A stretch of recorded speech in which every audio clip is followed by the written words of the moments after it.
A big part of this channel that I'm trying to bring more and incorporate is just arming you with a logical approach to think things through and to not necessarily blindly follow what you see in mainstream media or on headlines or anything like that. Because in my personal opinion, wealth building, taking control of things through finances and all that, which is part of the markets, which is part of this channel, but a lot of that has to do with, well, let's make sure you're thinking things through in a critical way. Now, I'm not saying you have to even agree with me what I'm about to talk about, but I just want to show you how I view this. And I get it that the title might be like, wait, what? And let me just illustrate and give me a chance.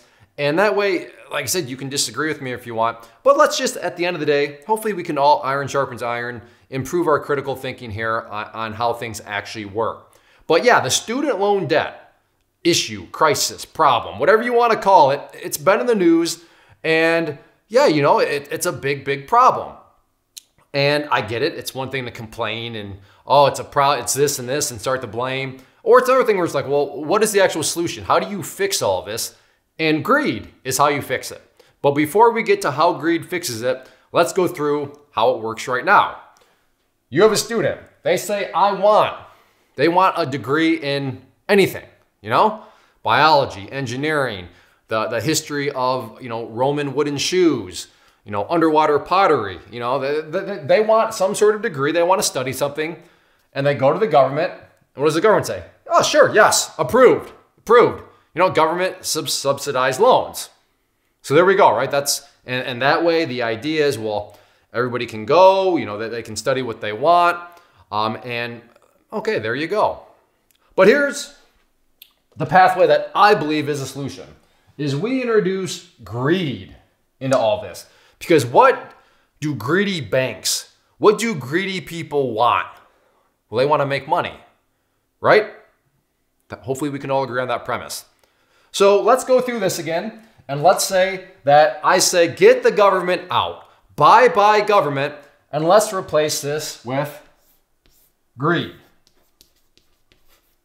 Again, banks, whatever, however you want to envision greed, but an institution, a business, a person that wants to make money, okay? So when they say I want, what is greed going to do with this next step over here? Are they going to say yes? No. They're going to do something called research. Now, what are they researching? Well, they're going to research if they can make money, or more specifically, if they're going to loan you money over here, they want to know this. Are you actually going to be able to pay them the money back plus interest?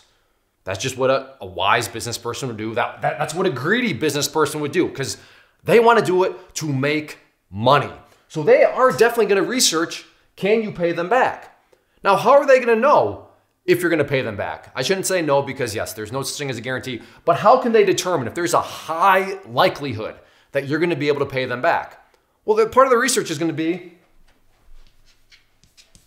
well, let's go and look at the job market, right?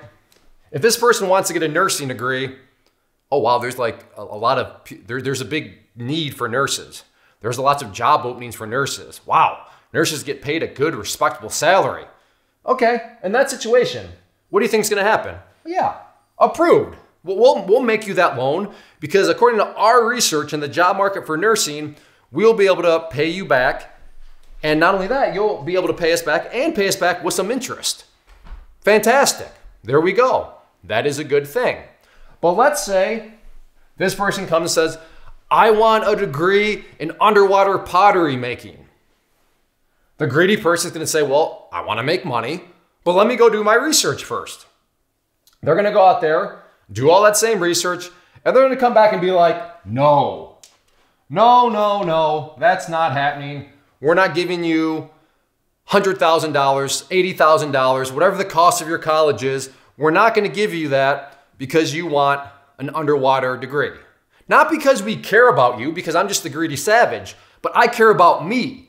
And me caring about me, I realize that there's basically no chance you're going to actually be able to pay me back plus interest on my loan to you if I give you so that you can go and use it for an underwater pottery degree. But what does this actually do? Well, this actually forces the no person to what? Well, they're They're not going to have any debt. And then what happens to that person because they have no debt because they were told no by a mean, greedy person? Well, later on in life, I have a sneaky suspicion when they're not drowning in student loan debt, when maybe they were forced to go get a degree. Now, I'm not saying that this person can't have underwater pottery making as a hobby. I mean, go for it. Study the hobby, get better at the hobby, research the hobby, but make sure you're doing it with cash. Cash generated from what? Well, from a degree or a trade or something that's actually going to, well, have a job market for it. So take that money from the job market because you're actually able to find a job with, like I said, either a degree or maybe this person after the no says, I'm gonna go learn how to become a carpenter. Cool. You're still working with your hands. Good job, good prospects out there in the construction carpentry arena. So yeah, you're gonna be making money. You'll be making actually very good money. So then at that point, yeah, take some of that money and pursue underwater pottery as a hobby. But in that situation, guess who prevented all that? Well, the greed prevented it. I'm not gonna give you that. No, that's stupid. But what does our government do? Yeah, you know what? It's not our money anyways. It's just taxpayer dollars. You wanna go study that? Sure, go ahead. And then later on, that's the very same government's gonna say, we gotta do something about this student loan debt crisis. We gotta just forgive it all. Okay, that's fine. I'm not opposed to that. But I haven't heard anybody say, and the government, we got to get out of the business. Like, we're the cause of this. So yeah, maybe because we're the cause, and that's debatable in of itself, I would still argue it's up to the person to do all this research. But if the person doesn't want to do that, then fine. Let's let the greedy banks do it. But point here being is I'm not totally opposed to the whole idea of a little government forgiveness for those loans. But part of that better be, and the government is out of the way, for now on, you got to go to it's privatized. If you want to get, a loan, just like anything else, well, you got to go to a bank and get approved for that loan. And that's how you work out the situation. That's how you fix the student loan debt.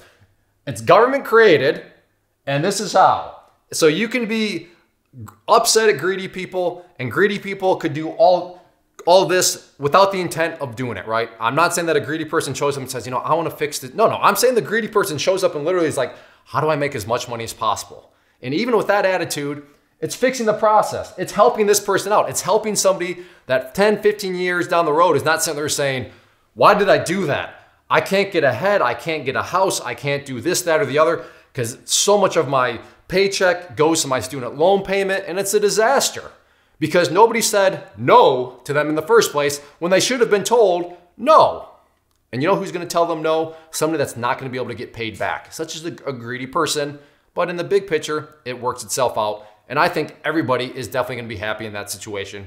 Because if this person goes, works jobs, saves up, and then can eventually go and get a degree, paying in cash for an underwater pottery, then hey, it's still a win-win. There is just a little sacrifice of time that needed to be made before they could go and do that. So that's just my take. Like I said, I'm not saying you have to agree with it. I think the premise is pretty solid, but maybe I'm missing some things. So if you see anything, feel free to leave those down below. But I don't know. I get it. Greediness gets a bad rap, but I think greed is the perfect solution to this whole student loan debt crisis. Like I said, let me know your thoughts down below. If you want me to make more of these, I don't want to say political, because that's not the point here. The point is just, let's think critically. Let's consider some economic variables here. So if you want me to do more of these, hit that like button, comment down below, and also check out the channel as a whole. There's all sorts of stuff, so hopefully you like what you see enough to hit that subscribe button, as I would love to have you as a subscriber to the channel.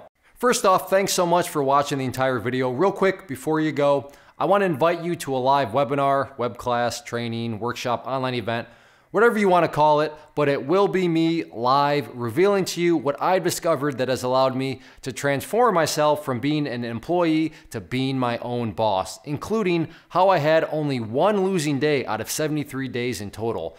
I'm going to cover 3 keys that have helped me unlock profitable consistency within the markets. The first key is super weird, but in a productive type of way. The second key is super awesome because it quite literally is wired into our DNA as humans, making it very easy to use. But in a cruel way, this becomes a pitfall for many traders. I'll explain it all though, including how to avoid the pitfall that it creates for some. And yeah, the third key, when you hear it, sounds way too good to be true, but it's not, and I'll show you how it all works. Then at the end, I open it up for a question and answer session that is, again, totally live. Even if you can't make the live session, please still sign up as it will be recorded, and you can go back and watch the replay that I will send you. Click the image on the screen or click the link down in the description box so you can get the date and time and claim your spot, which I should note is limited due to the fact that this truly is a live event. If you have any questions, let me know. If not, I'll be seeing you soon.